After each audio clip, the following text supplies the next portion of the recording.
ते ध्यान योग अनुरतः अपश्यन् देवात्म शक्तिं सगुणैर्निगुणां या कारणानि निखिलानि तानि कालात्म युक्तानि अधितिष्ठति एकः। तो कहते हैं उन ऋषियों ने, जो श्वेतास्तर शाखा में आए हुए उन ऋषियों ने, कहते हैं ते उन्होंने ध्यान योग अनुगत, ध्यान उपयोग को ही आश्रय बना करके, ध्यान को ही साधन बना करके, आश्रय बना करके, उसी में अनुगत होते हुए, उसी का आलम्बन लेते हुए उन्होंने, उन ऋषियों ने कहते अपश्यन देखा था। किसको देखा था? तो कहते देवात्म शक्तिम निगुणाम स्वगुणैर, अपने गुणों से छुपी हुई उस देव रूप परमात्मा की आत्म शक्ति को उन्होंने देखा था। वह किस गुणों से छुपी हुई थी? कहते सत्वादि गुणों से, सत्व गुण, रजगुण, तम गुण, ये तीन गुण है माया प्रकृति के। जो और दूसरी है श्रेष्ठत्व, श्रेष्ठत्व है, स्थिरत्व है और श्रृंगारत्व है।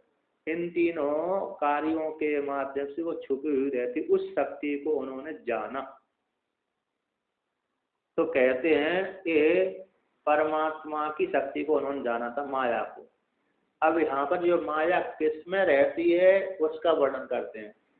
यह जो परमात्मा है, अधिष्ठान रूप परमात्मा है, कारणानि निखिलानि तानि काल आत्मा युक्तानि, जो कारण है, संपूर्ण कारण, दूसरे मंत्र में जो वर्णन किया था, कारणों का वर्णन किया था, इसको वादी लोग ये वादी कारण मानते हैं। काल है, स्वभाव है, नियति है, शिक्षा है, भूत है, योनि है, प्रकृति है और पुरुष है, हिरण्यगर्भ है। इसको भी जगत के प्रति कारण मानते हैं वादी लोग।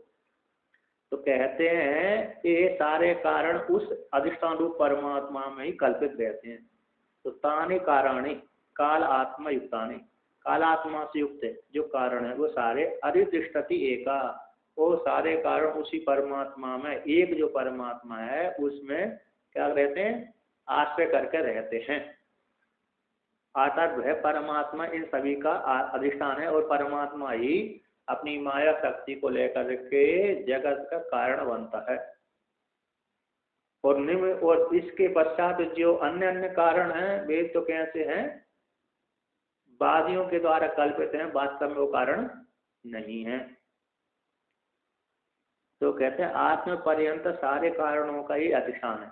अतः अधिष्ठान होने के कारण यही संपूर्ण जगत का कारण है। माया को लेकर के ईश्वर जो सबल ब्रह्म जिसको कहते हैं, वह सबल ब्रह्म ही जगत का कारण है, क्योंकि निर्गुण निराकार में कोई भी क्रिया उत्पन्न नहीं होती। इसलिए सगुण जो ब्रह्म है, सबल ब्रह्म है वह, और सगुण भी कहते हैं किंतु है निराकार।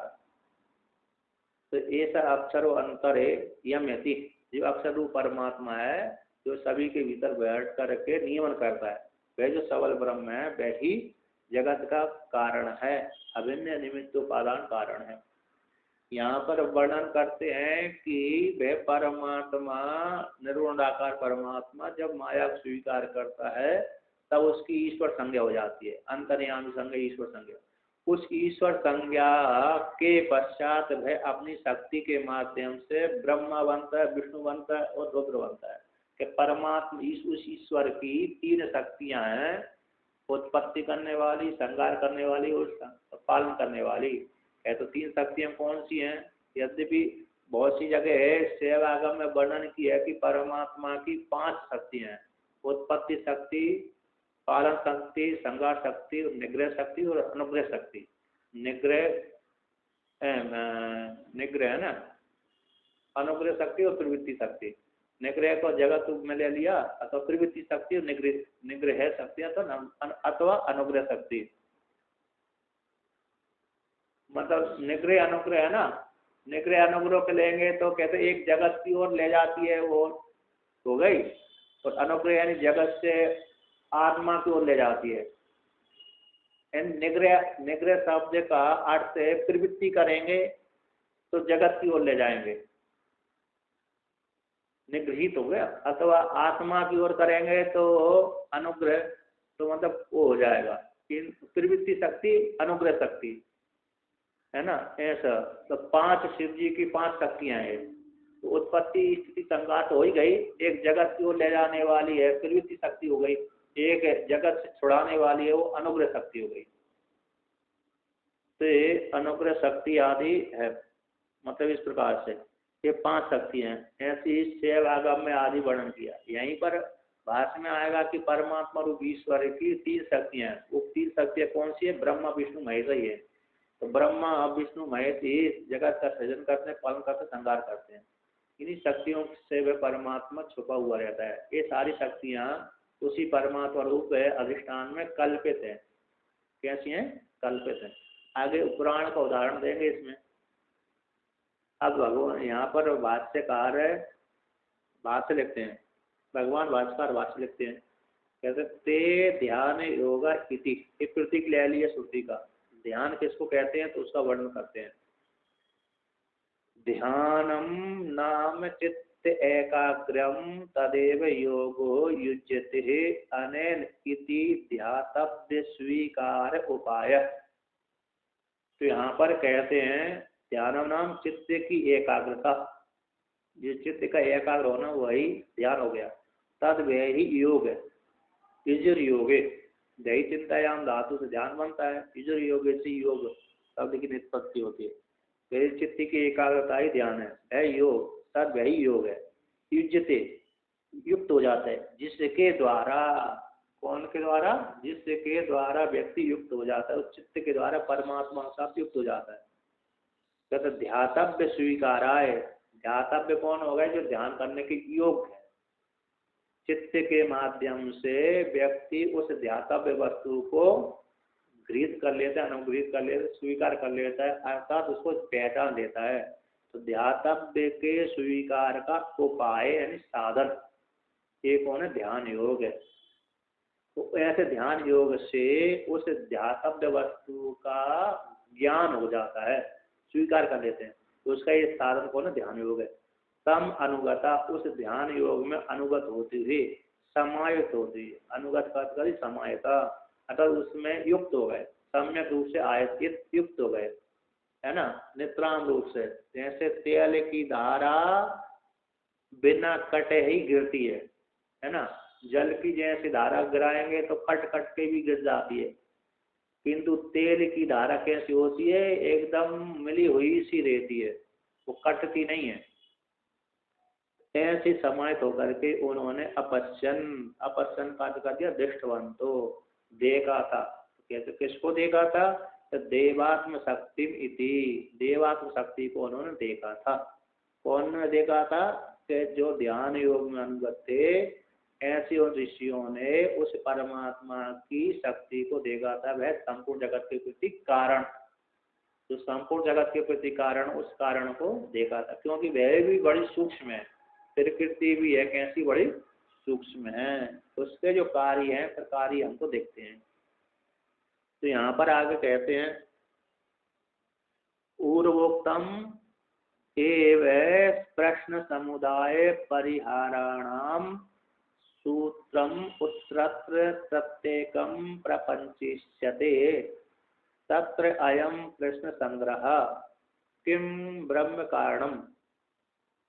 यहाँ पर कहते हैं पूर्व उक्तम, जो पहले कहे गए हैं प्रश्न का समुदाय।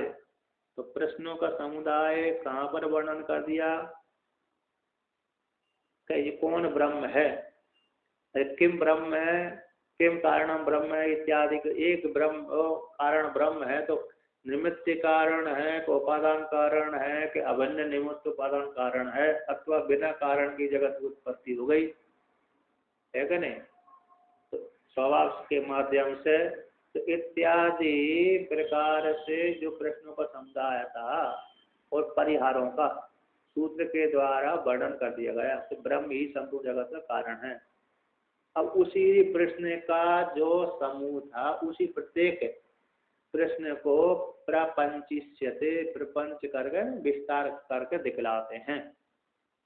प्रत्येक जो प्रश्न का प्रश्न और उसका परिहार, प्रश्न का परिहार को विस्तार पूर्वक करते हैं। प्रश्न और प्रश्न का परिहार उसका विस्तार पूर्वक कथन करते हैं।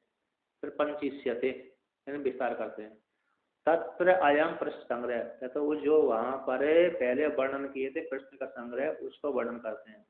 तो कौन सा था प्रश्न का संग्रह? तो किम का ब्रह्म कारणम, वह कारण ब्रह्म है उसका स्वरूप क्या है? अहोस्वित कालादि, अथवा ब्रह्म कारण है अथवा काल है, दिशा है, अन्य अन्य जो स्वभाव है, और कौन कौन से हैं? नियति है, और नियति के पश्चात है भूतानी है, यदृच्छा है, प्रकृति है, पुरुष है, ये कारण है अथवा ब्रह्म कारण है, अथवा बिना कारण के ही जगत की उत्पत्ति हो गई। अथवा कारणम व अकारणम व, अथवा इसका कोई कारण जगत का कोई कारण है अथवा नहीं है ना? अथवा कारण कारण कोई है, तो कारण तो कारण है अथवा नहीं है ना? एक विकल्प हो गया। कहते हैं तथा किम कारणम, वह क्या कहा वो तथा किम कारणम ब्रह्म, तो कारण क्या ब्रह्म है कारण? और श्रुते कार्य कारण विलक्षणम, अथवा कार्य कारण से विलक्षण कोई अन्य ही कारण है, तो कार्य कारण से विलक्षण जो ब्रह्म है वह कारण है। अथवा अकारणम व, कोई कारण है ही नहीं है। यदि कहते बिना कारण के जगत की उत्पत्ति नहीं होती तो कारण मानना ही पड़ेगी, क्योंकि बिना माता पिता की संतान पैदा नहीं होती, तो बिना मृतिका के घट की उत्पत्ति नहीं होती, बिना कुमार के घट नहीं बनता, इत्यादि कारण मानना ही पड़ती है। उसी प्रकार से जब कारण मानना पड़ती है तो कोई ना कोई कारण होगा जगत के प्रति। तो कारणत्व अपि, कारण मान लेने पर भी, ब्रह्म को कारण मान लेने पर भी, किम उपादान कारण, हाँ हाँ हाँ हाँ, जोड़ा मतलब ये उसको स्वभाववादी बोलते हैं कि अपने आप ही कारण, अपने आप ही उत्पन्न हो गया। जैसे बरसात में एकाएक ही क्या उत्पन्न हो जाते हैं कीड़े मकोड़े और वृक्ष खेत, बिना कारण के नहीं होते, किंतु उसमें दिखता नहीं है, इसलिए कहाँ से उनके माता पिता नहीं देखते। जब माता पिता उसके विशेष नहीं देखते हैं, यदि भी उसमें सूक्ष्म जीवाणु रहते हैं, किंतु वहां पर व्यक्ति को नहीं देखते प्रत्यक्ष, कहाँ से इकट्ठे बरसात के समय में आ जाते हैं। जैसे हम लोग तो खूब घूमते रहते हैं, मालूम पड़ता है कि इस अमुक व्यक्ति इससे उत्पन्न हुआ, इससे उत्पन्न हुआ, किंतु ऐसे जीव, ऐसे कीड़े मकोड़े नहीं देखते कि इस कीड़े मकोड़े से ये उत्पन्न हुआ।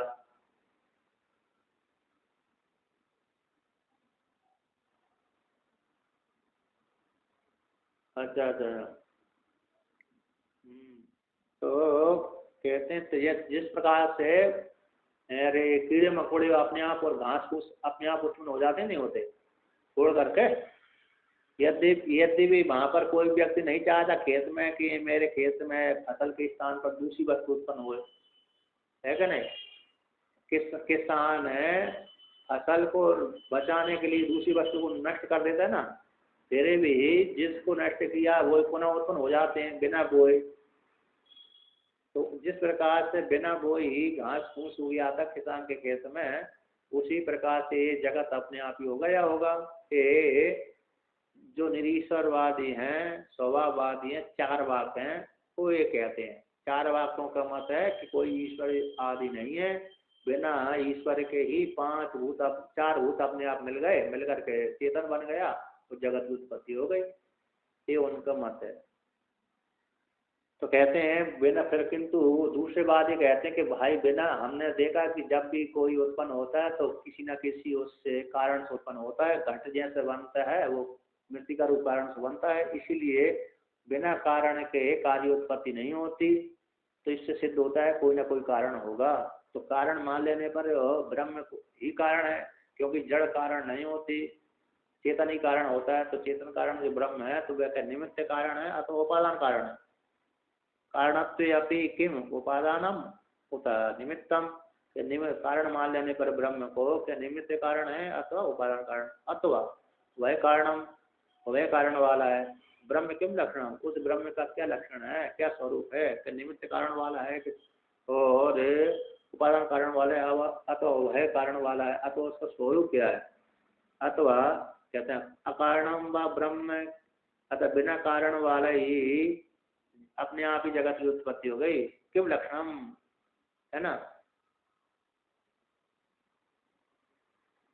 तो उसका लक्षण क्या, स्वरूप क्या, चिन्ह क्या, लक्षण है चिन्ह। बिना कारण के ही जगत आदि की उत्पत्ति हो गई।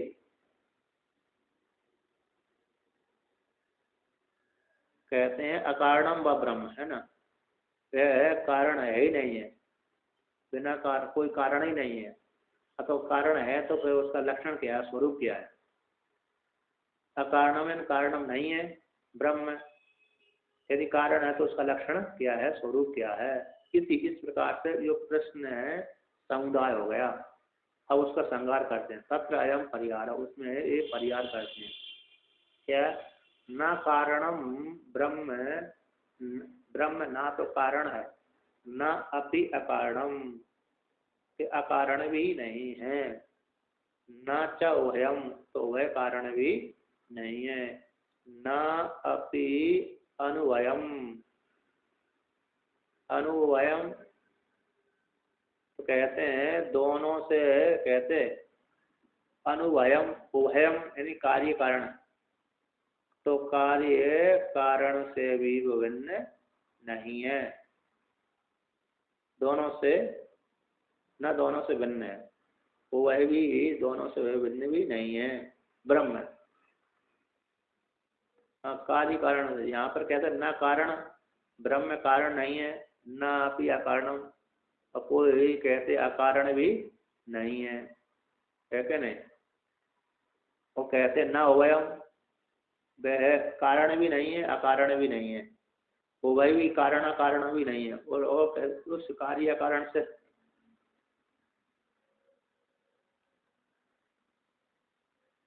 ब्रह्म को यहाँ पर वर्ण जगत के प्रति कारण बनते हैं, मानते हैं ना, अभिन्न निमित्त परम कारण परमात्मा को। तो उसको यहाँ पर खंडन कर रहे हैं कि ब्रह्म में निर्गुण निराकार परमात्मा तो कारण नहीं है, किंतु सबल ब्रह्म में जगत के प्रति कारण बनता है माया को लेकर के। इसी और वो अधिष्ठान रूप परमात्मा को में ही कल्पित करता है। माया भी कोई ना कोई सृष्टि करेगी, तो ब्रह्म रूप अधिष्ठान में ही वो सृष्टि कर सकती है।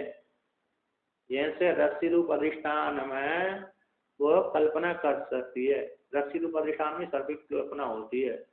तो जिस प्रकार से रस्सी सर्प के प्रति कारण नहीं है, उसी प्रकार से कारण रस्सी रूप जो अधिष्ठान है सर्प के प्रति कारण नहीं है। तो न कारणम, तो न कारण जैसे रस्सी रूप अधिष्ठान जो है सर्प के प्रति कारण नहीं है, तो बिना तो अकारण हो जाएगा सर्प, के अकारण भी नहीं है कि नहीं। सर्प जब भी उत्पन्न होगा कोई ना कोई कारण से रस्सी में उत्पन्न होगा ना, उसी प्रकार से वे अकारण भी नहीं है। जगत आता किसी ना किसी कारण से उत्पन्न हुआ है, ब्रह्म रूप कारण से उत्पन्न हुआ, किसी ना किसी कारण से उत्पन्न हुआ है। तो कारण नहीं है तो अकारण भी नहीं है, तो फिर वह कारण मान लिया जाए, है ना। नट जैसे बोलते ना, न ज्यादा बड़ा है न ज्यादा छोटा है। लड़का कोई किसी विवाह को देखने, विवाह के लिए गया था, लड़का व्यक्ति देखने के लिए गया था, लड़की के लिए तो लड़के के लिए लड़की देखने गया था। तो बोल दिया ना तो लड़का बड़ा है ज्यादा, ना ही ज्यादा छोटा है, तो मध्यम वर्ग का होता है ना। और ना तो ज्यादा अमीर है ना तो ज्यादा गरीब है, उसके परिवार वाले मध्यम वर्ग के हैं, इस प्रकार से। तो उसी प्रकार से है, ना तो ब्रह्म कारण है ना कारण जगत है, जगत की प्रति ना तो कारण ब्रह्म है और ना बिना कारण के जगत उत्पन्न हो सकता है, तो वह कारण मान लिया जाए। तो कहते ना चाहो वह, तो वह कारण भी नहीं है। तो कहते हैं वह कारण नहीं है तो फिर कुछ होगा ही नहीं। हाँ, जगत ना आप ही अनुवयम, अन उभय, उभय उभय से दोनों से भिन्न भी नहीं है, दोनों से भिन्न भी नहीं है। इन दोनों से भिन्न न, दोनों से भिन्न है ना। अनुवयन उभय से भिन्न हो जाए तो दोनों से भिन्न भी नहीं है। कहते हैं अपि अनु, अनु यानी अनु है ना, न अपि उभयम, यहाँ पर दो ना है कि नहीं है, न अपि अनुभयम, तो उभयम कहते हैं दोनों से भिन्न हो जाएगा, उभयम दोनों से भिन्न भी नहीं है, वही भी नहीं है, ऐसी बात नहीं है, यानी अभिन्न है क्या नहीं, वही भी नहीं है ऐसी बात नहीं है, या तो दोनों से भिन्न भी नहीं है।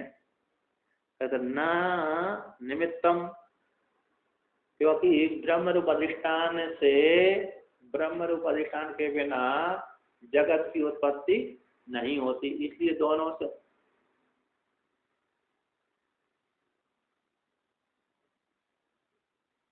नहीं, ज्ञान काल में तो जगत नहीं है, अज्ञान काल में भी जगत नहीं है कि नहीं, दिखता है मात्र भ्रांति से है।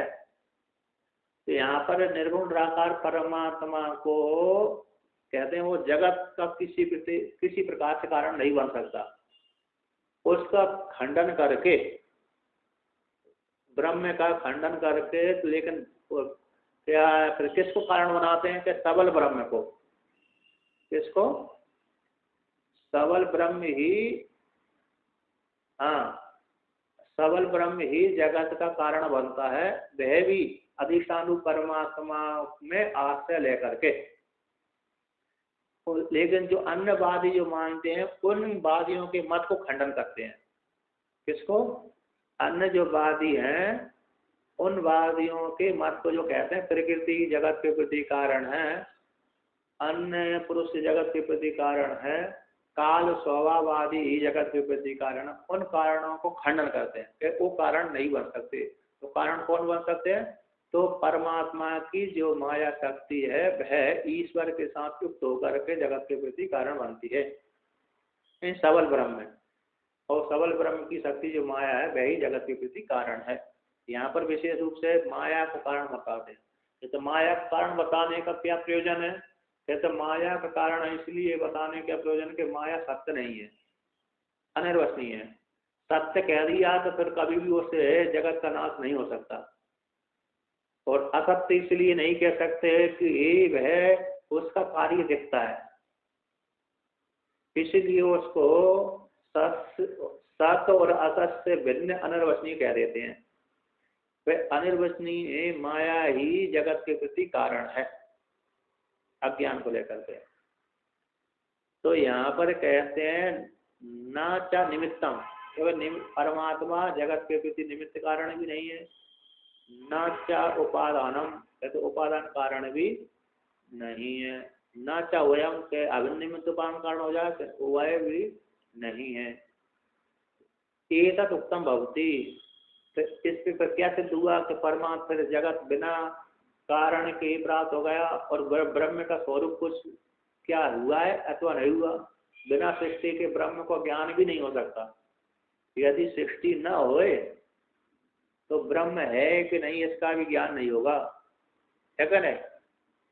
ज्ञान तभी होता है व्यक्ति को कोई न कोई उसके प्रति प्रतिद्वंदी होता है अथवा कोई और वार्तालाप आदि करता है, तो कुछ आदि क्रिया चेष्टा होती है, तभी वस्तु का ज्ञान होता है कि यहाँ पर कोई वस्तु है। तो उसी प्रकार से ब्रह्म का अस्तित्व सृष्टि को लेकर के है कि ब्रह्म ने सृष्टि करी है तो है, यदि सृष्टि ना करे तो किसको मालूम है कि ब्रह्म है कि नहीं है, ठीक है ना। अब यहाँ पर कहते हैं देखिए उसी का विवरण करते हैं कि ब्रह्म कैसा है, ये है ऐसा है, ये तो उत्तम भवती, इसका सार निकालते हैं ग्रंथकार। कहते अद्वितीयस्य परमात्मनो न स्वतः कारणत्वम उपादानत्वम निमित्तम निमित्तत्वम च, कहते अद्वितीय जो परमात्मा है वह स्वतः कारणत्व नहीं है, उसमें पारमार्थिक रूप से वह स्वतः कारण नहीं है परमात्मा। तो कैसे है, ना तो वह पारमार्थिक रूप से उपादान कारण है और ना ही निमित्त कारण है, और न अभिन्न निमित्त उपादान कारण भी उभय भी नहीं है पारमार्थिक रूप से। यहाँ पर स्वतः बोल दिया ना, तो स्वतः मतलब पारमार्थिक रूप से स्वरूप रूप से वह कारण अद्वितीय परमात्मा नहीं है। तो फिर कैसे है कारण बनता है, कहते वह यद उपाधिकम अस्य कारणत्वादि तद एव कारणम निमित्तम उपपाद्या तदेव प्रयोजकम निष्कृष्य दर्शयति श्रुति। तो यहाँ पर देवात्म शक्ति इति, देवात्म शक्ति इति इसका, तो यहाँ पर कहते हैं फिर कौन, जो परमात्मा स्वतः ही स्वरूप रूप से कारण नहीं है, न उपादान कारण है, न निमित्त कारण है, न कुछ है, न उभय कारण भी है। किंतु कहते हैं यहाँ पर, किंतु यद अस्य, यहाँ पर कहते हैं अस्य परमात्मा की, यहाँ पर जो अस्य है ना, उस अस्य परमात्मा की यद उपाधिकम, जो उपाधि है वो माया शक्ति, उसकी जो उपाधि कौन है, ईश्वर माया शक्ति है, वह कारणत्व है, उपाधि कारण है, जगत के प्रति कारण है। तदेव वह ही कारण है, कौन है, माया शक्ति, ईश्वर की जो माया शक्ति है, अस्य इस परमात्मा की जो उपाधि है, जो उपाधि कौन है, माया शक्ति, वही कारणत्व आदि है, तद वह कारण है। इसका कारण, इस उपाधि का, उपाधि के यहाँ पर कहते हैं यद उपाधिकम कारणत्वादि, उपाधि को लेकर के इसका कारण है, यानी परमात्मा स्वतंत्र कारण नहीं है, किंतु उपाधि को लेकर के कारण की संज्ञा का आरोप कर दिया जाता है। यद उपाधिकम अस्य कारणत्वादि, अस्य परमात्मा को उपाधि को लेकर के कारणत्व का आरोप कर दिया जाता है। क्या कर दिया जाता है, कारणत्वादि है ना, एक कारण है उपाधि को लेकर के। यदि उपाधि नहीं है तो उसमें स्वतः ही न निमित्त कारण है, न उपादान कारण है, न अभिन्न निमित्त उपादान कारण है, किंतु उस परमात्मा की जो शक्ति उपाधि है, माया है, उसी को लेकर के इस परमात्मा में, ईश्वर में, परमात्मा में कारणत्व का आरोप कर दिया जाता है, क्योंकि ईश्वर और परमात्मा में भेद भी नहीं है। तद एव कारणम निमित्त है, जो निमित्त कारण है, उसी माया रूपादि को कारण का निमित्त बना करके, तदेव वही कारण है, कौन, अरे माया रूप उपाधि।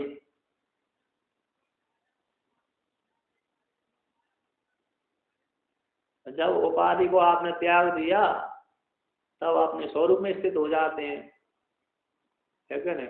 इसलिए अस्तित्व यदि मानेंगे माया का, तो फिर वो अरे सत्ता उसकी समाप्त होगी नहीं, फिर आप द्वैतापत्ति बनी रहेगी।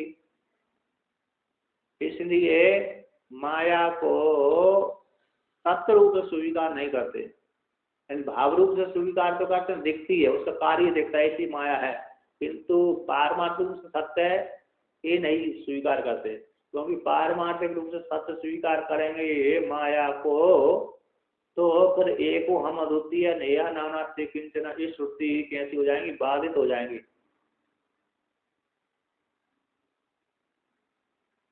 शक्ति और शक्तिमान में अभेद है, ये कब तक है, जब विहार दशा में ही है। पारमार्थिक दशा में ना शक्ति है ना शक्तिमान है, निर्विशेष ब्रह्म है क्या नहीं।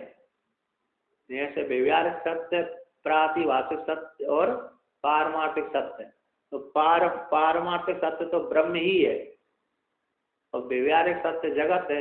ये दिख रहा है, हम जो जब से जन्म लिया तब से हमको दिख ही रहा है, हमारे जो पहले जो उत्पन्न हो गए ऋषि मुनि माता पिता आदि, वो भी इस जगत को इसी प्रकार से देख रहे थे, किंतु प्रातिभाषिक जगत है जो हम प्रतिदिन स्वप्न में देखते हैं और सुबह होते ही नष्ट कर देते हैं, है ना, नींद खुलते ही नष्ट हो जाता।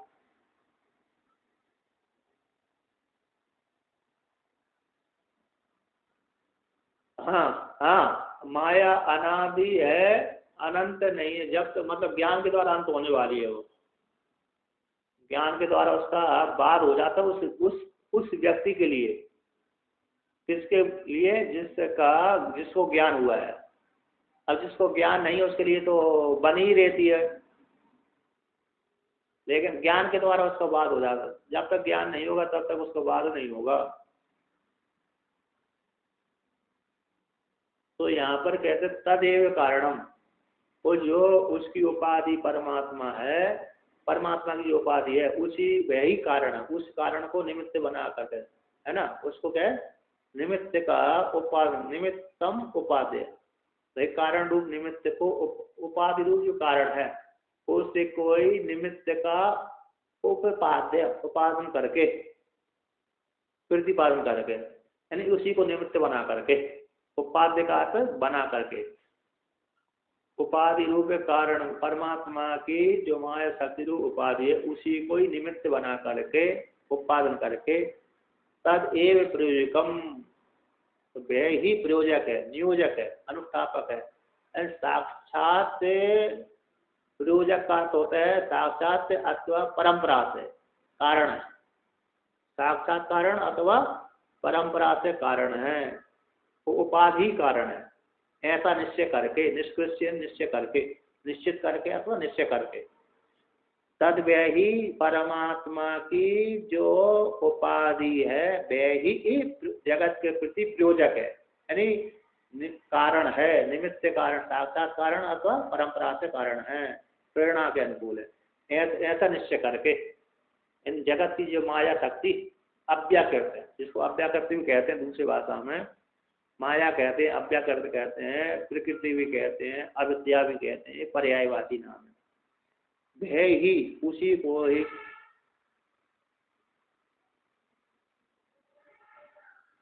हाँ व्यक्त, व्यक्त तो दिख रहा है, हाँ हाँ जागे व्यक्त अव्यक्त ये सत्य है, मतलब व्यवहारिक सत्य है ना। अब जो व्यवहारिक सत्य को हटा देंगे, पारमार्थिक सत्य में रूढ़ हो जाएंगे तो अपने आप हट जाएगा, और यदि रूढ़ हो गए उसमें होने लगे तो धीरे धीरे से इस जगत के प्रति आसक्ति समाप्त हो जाएगी, और जगत के प्रति आसक्ति समाप्त होते ही फिर वो निर्विशेष में व्यक्ति जाने लगता है। तो जब तक व्यक्ति जगत के प्रति आसक्त बना रहता है तब तक वह व्यक्ति जगत को सत्य मान करके ही चलता है, चाहे कितना भी वो कुछ भी कर ले, लेकिन उसको जगत के प्रति सत्यत्व बनी रहती है, क्योंकि आसक्ति है उसकी, बंधन है। रागो लिंगम अबोधस्या, है ना, ये वार्तक है, रागो लिंगम अबोधस्या, अज्ञान का चिन्ह राग है। कहते हैं यस्य अग्नि कोट्र है तरो,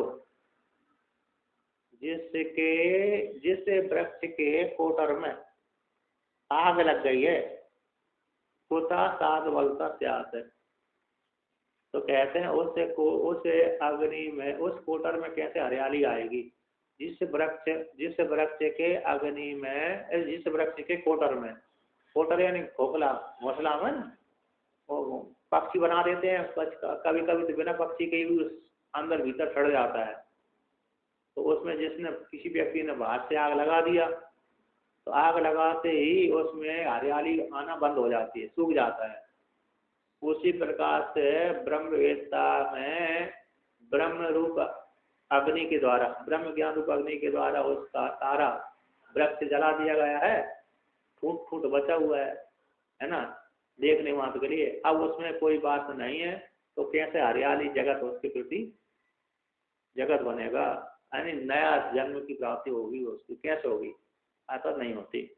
ये वार्तिक है, सुरेश्वराचार्य भगवान ने बृहदारण्यक उपनिषद ऊपर लिखा है।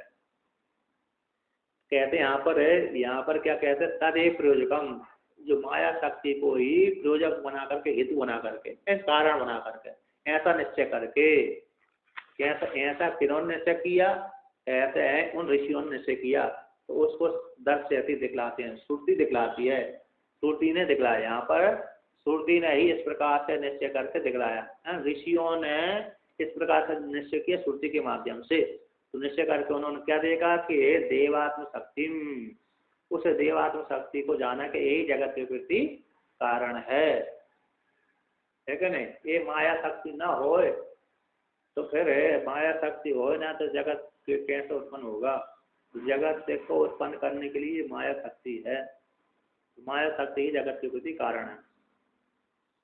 अब इसी का व्याख्यान करते हैं, तो देवात्म शक्ति में थी, देवरूप परमात्मा की जो आत्म शक्ति है, अपनी शक्ति है कि नहीं। जैसे अग्नि की धात्ता नाम की शक्ति उससे भिन्न नहीं होती, उसी प्रकार से परमात्मा की जो शक्ति है, शक्ति और शक्तिमान है, उससे भिन्न नहीं होती, अभिन्न नहीं रहती है। अनिर्वचनीय है, किंतु शक्ति नहीं है ऐसी बात नहीं है। जैसे अग्नि में शक्ति दिखती नहीं है, किंतु जब जला हाथ उसमें डालेंगे तो जला देगी, है कि नहीं। अब आगे कहते हैं देवस्या द्योतनादादि युक्तस्या मायिनो महेश्वरस्या परमात्मनः आत्मभूताम् अस्वतंत्रताम् नः सांख्य परिकल्पित प्रधानादिवत् पृथग भूताम स्वतंत्राम शक्तिम कारणम अपश्यन्। कहते उन ऋषियों ने ऐसी शक्ति को नहीं देखा बल्कि परमात्मा की शक्ति देखा। तो देवस्या, तो देव का अर्थ करते द्योतनादि युक्तस्या, द्यू पीड़ायाम धातु से देव शब्द बनता है, इसलिए द्योतनादि से युक्त उस परमात्मा को यानी माई को, माया अस्त अस्ति स्थिति माई, माया है जिसके पास में अथवा जिसकी, उसको बोलते हैं माई ना। ऐसे जो माई वाला, माया वाला यानी महेश्वर यानी परमात्मा, ऐसे परमात्मा की आत्मभूता अपनी भूता स्वरूभूता, कहते वो आत्मभूता ना उसकी स्वरूभूता है, यानी अस्वतंत्रताम अस्वतंत्रता वाली शक्ति को देखा। कहते यहाँ पर वर्णन खंडन करते हैं उसका, सांख्य मत का खंडन करते हैं कि सांख्य मत वाले प्रकृति को स्वतंत्र मानते हैं, उसका यहाँ पर खंडन करते हैं। न सांख्य परिकल्पित प्रधान आदिवत प्रत्यभूताम स्वतंत्रताम, सांख्यों के द्वारा परिकल्पित है, सांख्यवादियों के द्वारा। कपिल, कौन से कपिल कहते हैं, एक कपिल जो देवहूति के पुत्र हुए थे वो कपिल नहीं है यहाँ पर। कौन से कपिल लेना है, कहते हैं ब्रह्मा जी के मानस एक पुत्र हुए थे कपिल, उनके और पुत्र हुए थे अरे अन्य अन्य पुरुष, अन्य अन्य ब्रह्मा जी के मानस पुत्र उत्पन्न हुए थे, कपिल हुए थे और ईश्वर कृष्ण आदि लेकर परंपरा है उसमें, तो दो तीन वो ब्रह्मा जी के मानस पुत्र उत्पन्न हुए थे, उन्होंने संतान की रचना किए, ऐसा एक पुराण में वर्णन आता है।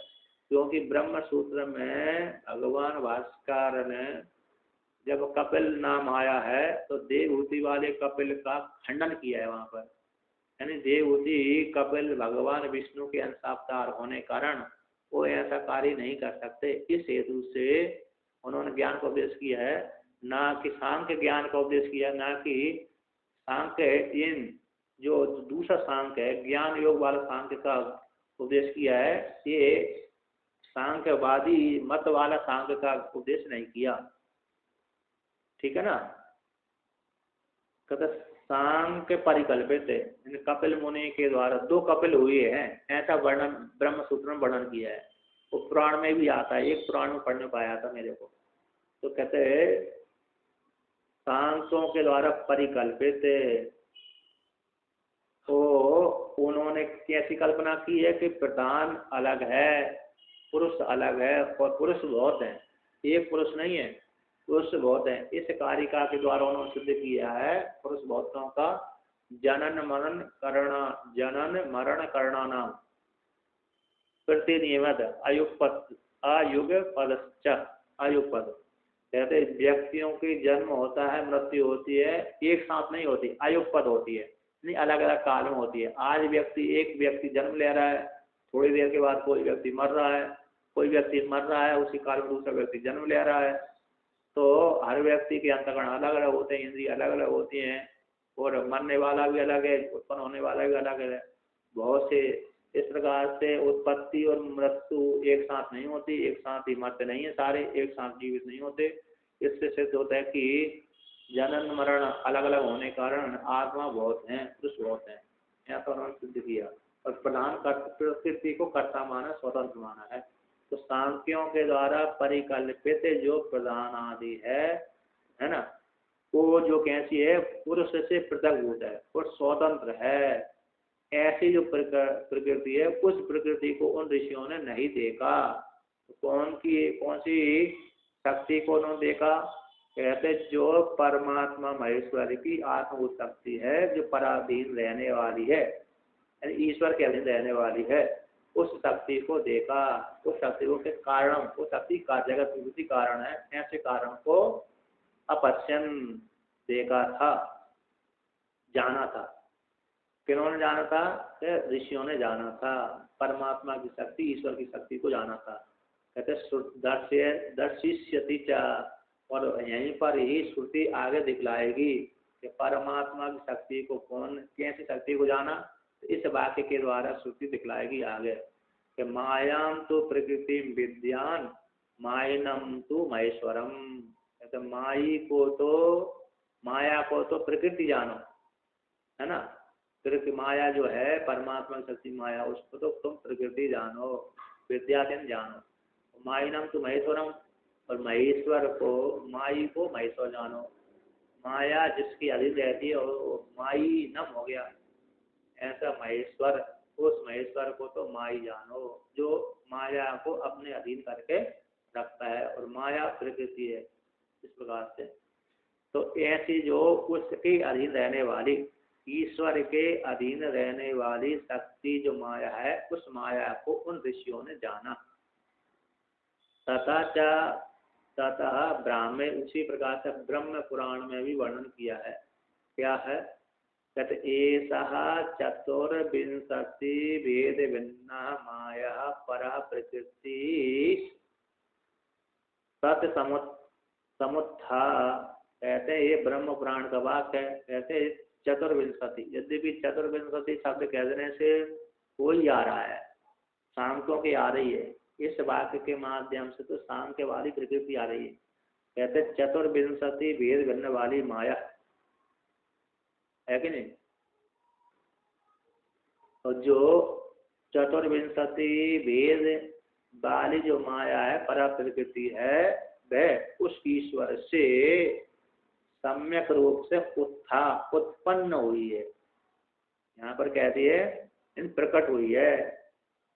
जैसे अग्नि से धाता नाम शक्ति उससे प्रकट हो जाती, जला देती है, उसी प्रकार से उस परमात्मा से 24 वेदों वाली माया प्रकृति सम्यक रूप से उत्पन्न हुई है, प्रकट हुई है, उत्पन्न हुई है, यानी अनिर्वचनीय रूप से उत्पन्न हुई है।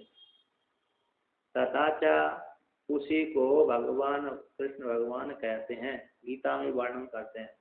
तो मैया अध्यक्षेण प्रकृति ही सूयते सचराचरम।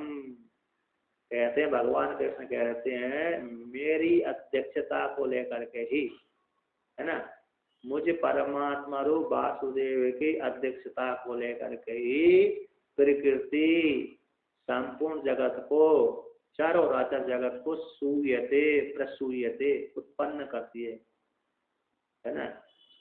सूर्य बकने क्या करती है? जगत की रचना करती है मेरी अध्यक्षता को लेकर, मुझे मेरे अधीन रह करके, मुझ अधिष्ठान के द्वारा। क्योंकि परमात्मा रूप अधिष्ठान न हो तो प्रकृति किसके ऊपर जगत की कल्पना करेगी। तो परमात्मा रूप अधिष्ठान के ऊपर बैठ करके प्रकृति माया वह उसी परमात्मा के ऊपर जगत की कल्पना करती है। जीव ईसौ मायावासेन करोति, माया जीव ईसौ मायावासेन करोति, ये बात आता है। कहते परमात्मा की जो शक्ति माया ने जीव ईश्वर का निर्माण किया है, आवास के माध्यम से, कल्पना के माध्यम से। एक नृसिंह उत्तरीय ताप जो शब्द में वर्णन आता है, जीव ईसौ करोति आवासेन, आवास के माध्यम से जीव ईसा भासेन करोति। तो जीव ईश्वर को उसने बना दिया है आवास को लेकर के, माया को लेकर के, अपने में कल्पना कर दी। परमात्मा में जीव ईश्वर की कल्पना कर दी तो ईश्वर व्यापक हो गया, सत्वगुण प्रधान हो, ईश्वर कहलाया। मलिन सत्व प्रधान, शुद्ध सत्व प्रधान ईश्वर कहलाया, और मलिन सत्व प्रधान जीव कहलाया।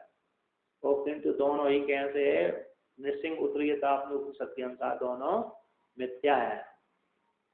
मांडूक्य उपनिषद के अनुसार और पंचदशी के अनुसार नृसिंह उत्तरीय ताप उपनिषद के अनुसार जो जीव संज्ञा है वह मिथ्या है, अतः ईश्वर संज्ञा भी मिथ्या है, क्योंकि वहां पर श्रुति ने उनको आवाज के द्वारा कल्पना की है। तो आवाज मिथ्या होता है, जैसे दर्पण के भीतर देखा जाने वाला हमारा प्रतिबिंब सत्य नहीं होता बल्कि मिथ्या ही होता है ना। उसी प्रकार से माया ने जीव और ईश्वर की कल्पना की है आवाज के माध्यम से। चिदाभास बोलते हैं, आवाज बोलते हैं चिदाभास, एंड जीवात्मा और ईश्वर ये दोनों ही कैसे मिथ्या है। तो मिथ्या होने के पश्चात कहते हैं उनका मुक्त दोनों का स्वरूप क्या है, परमात्मा ही है। किंतु परमात्मा रूप जो ईश्वर है वह अपने स्वरूप को जानता है। हाँ वो चिदाभास ही तो बोलते हैं, चिदाभास का ही तो वर्णन कर रहा हूँ। आवाज को ही चैतन्य का आवाज चिदाभास हो गया है कि नहीं। तो चैतन्य का जो आवाज है वो चिदाभास जीवात्मा है। तो दोनों जीवात्मा और ईश्वर दोनों को ही माया ने परमात्मा में बैठ करके कल्पना की है, किसी दोनों ही मिथ्या है। नृसिंह उत्तरी ताप उपनिषद में पंचदशी में स्पष्ट रूप से उसका वर्णन किया है, प्रतिपादन किया है।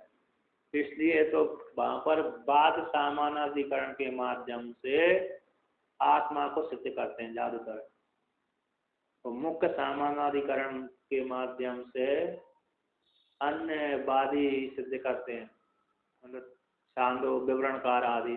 किंतु वहां पर भी विशेष रूप से वो ले जाते हैं चारों महावाक्यों को बाद सामानाधिकरण के माध्यम से ले जाते हैं। कौन से?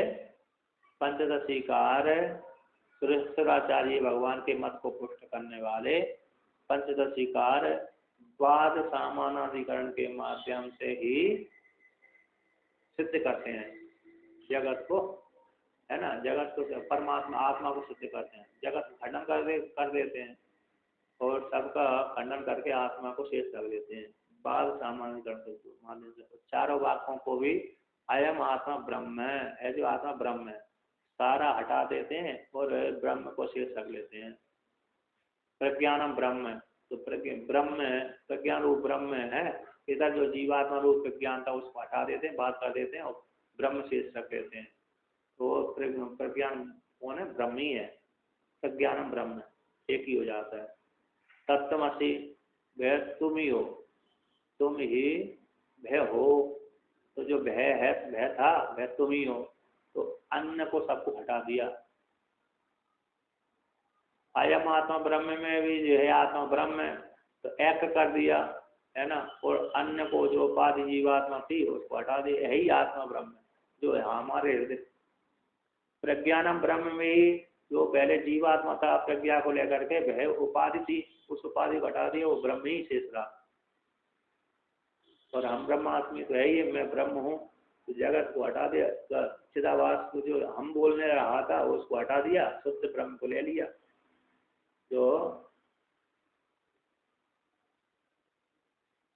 सो हम भी एक ही है, सो हम भी वही है और हम ब्रह्मास्मि वही है, क्योंकि सो यानी भय, वो जो स्वयं परमात्मा वो मैं हूँ, तो उसका अर्थ है तत्वमसि का ही अर्थ तो है वह तुम ही, तत्वमसि का ही अर्थ सोहम है और सोहम का ही अर्थ तत्वमसि है, उसी का ही मंत्र है ये। सोहम एक मंत्र विशेष है, उसको इस हंस नाम का जो मंत्र है ना, हंस भगवान का, हंस को आगे पीछे शब्द कर देते हैं तो सोहम बन जाता है, और आगे पीछे कर देते हैं हंस बन जाता है। अब भगवान कृष्ण का पहला अवतार है हंस, तो हंसाय नमः, ओम हंसाय नमः ये मंत्र हो जाता है। श्री हंसाय नमः अथवा ओम हंसाय नमः, हंसाय तृतीय, क्योंकि नमः के योग में चतुर्थी आती है, हंसाय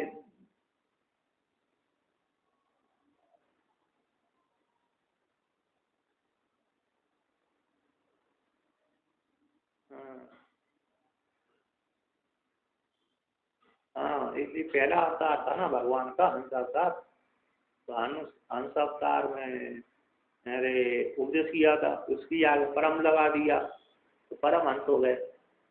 तो परमहंस सन्यासी हो गए, है कि नहीं। हंस परमहंस कौशिक बोले तो परमहंस परमहंस, तो कहते हैं हंस परमहंस हो गए, तो वो हंस परमात्मा का वाचक है। सो हम को ही आगे पीछे हंस कर देते, हंस को ही आगे पीछे करते सो हम कर देते, भाई तत्वमसी का अर्थ है उसका। अब यहाँ पर कहते हैं देखिए, तो कहते हैं चतुर्एता, ये प्रकृति है, पर प्रकृति उस परमात्मा से उत्पन्न हुई जो 24 भेद भिन्न वाली है ना।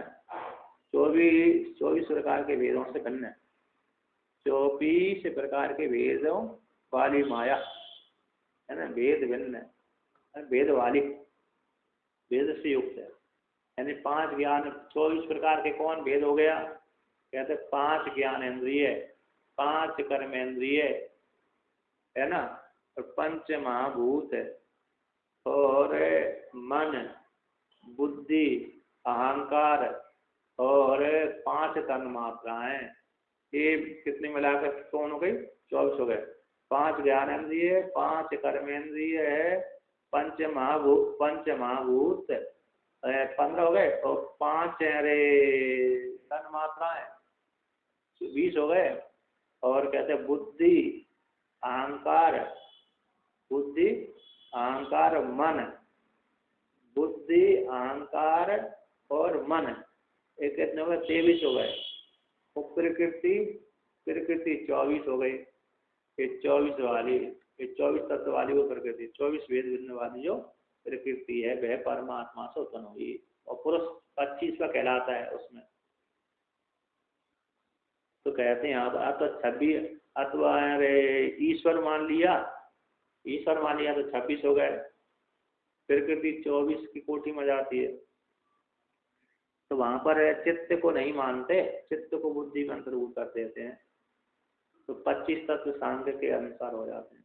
अतः जो 24 तत्व वाली जो प्रकृति है उसी परमात्मा से उत्पन्न हुई है ऐसा। तो मेरे अध्यक्षता में संपूर्ण जगत को एक प्रकृति उत्पन्न करती है। तो इससे तो क्या हुआ, इससे तो इससे हुआ कि परमात्मा से उत्पन्न हुई है, सांख्यों के द्वारा परिकल्पित स्वतंत्र जो है वो नहीं है प्रकृति, उसको वो जगत के प्रति कारण नहीं, क्योंकि वो जड़ है, क्योंकि ये परमात्मा को आश्रय करके करती है, इसीलिए चेतन सी प्रतीत होती है। यद्यपि ये भी जड़ ही है, किंतु परमात्मा को आश्रय करके रखने से जड़ चेतन सी प्रतीत होती है। ये प्रकृति ही जगत को उत्पन्न करती है, वेदांतियों वाली जो माया प्रकृति है, सांख्यों वाली जगत के प्रति कारण है प्रकृति है, वो ठीक है नहीं है। अतः अव्याकृत ईश्वर ही जगत के प्रति अभिन्न निमित्त पालन कारण है। अब यहाँ पर कहते हैं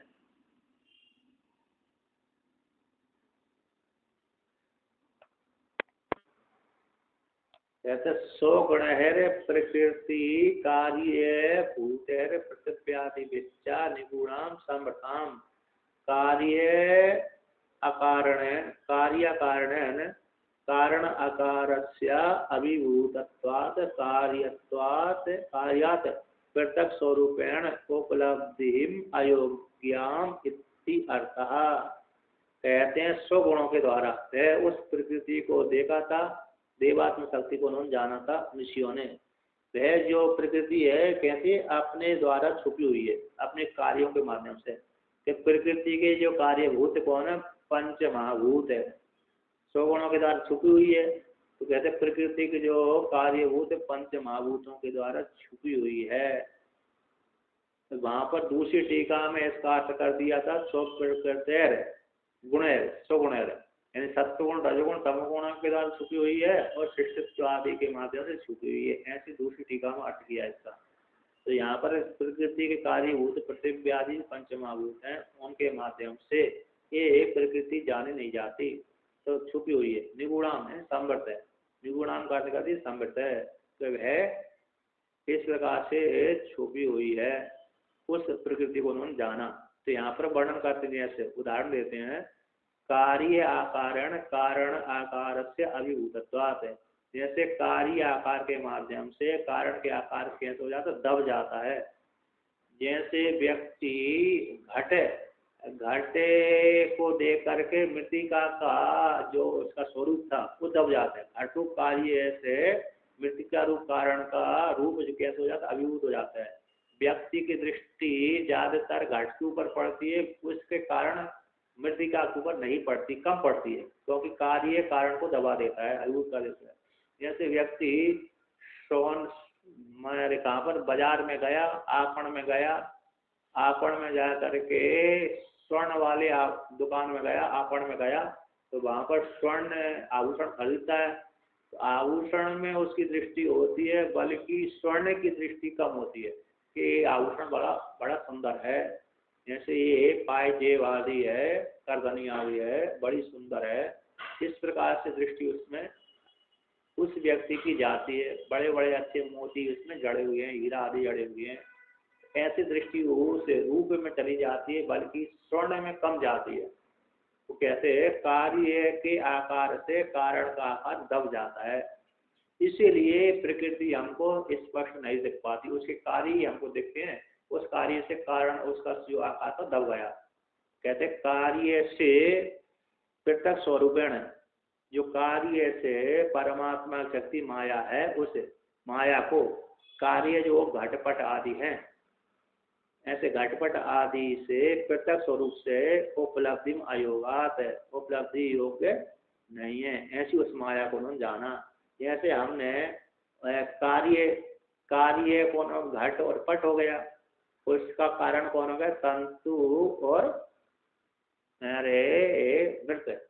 जैसे तंतु के घटपट वस्त्र किसी धागे से बनते हैं, और घट भी किसी न किसी उससे मृतिका से बनता है। उस कार्य रूप घट के माध्यम से पट के माध्यम से तंतुओं के प्रति कम ध्यान जाता है, मृतिका के प्रति कम ध्यान जाता है। इसलिए ये कार्य से कार्य होने से, कार्य के माध्यम से पृथक रूप से उस कारण का, माया रूप कारण का जो ज्ञान होना संभव कम है, मतलब अयोग्य है। स्वरूप पृथक स्वरूप से उपलब्धि के लिए अयोग्य है। स्वरूप से कहते हैं पृथक रूप से, ये पृथक जो माया है ऐसा हम देख लें, ये सामान्य व्यक्तियों को उसका ज्ञान नहीं होता, नहीं देखी जाती। सामान्य व्यक्तियों को, विशिष्ट व्यक्ति ही उसको जान पाते हैं।